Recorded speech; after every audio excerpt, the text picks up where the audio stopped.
कबरी मना कया तुम्हारी शीर्षपा मकर सिंह बेगा बना तुम्हारी शीर्षपा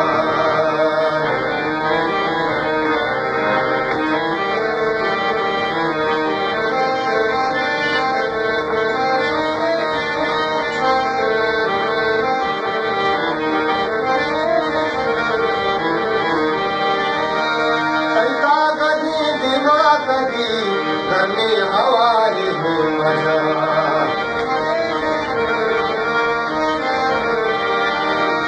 कैका गदी दिमाग दी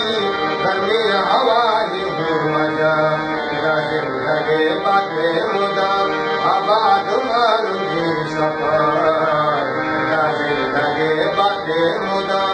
आबाद मारू जी सफा विचार कबरी मना कया तुम्हारी शीर्षपा मकर सिंह बेगा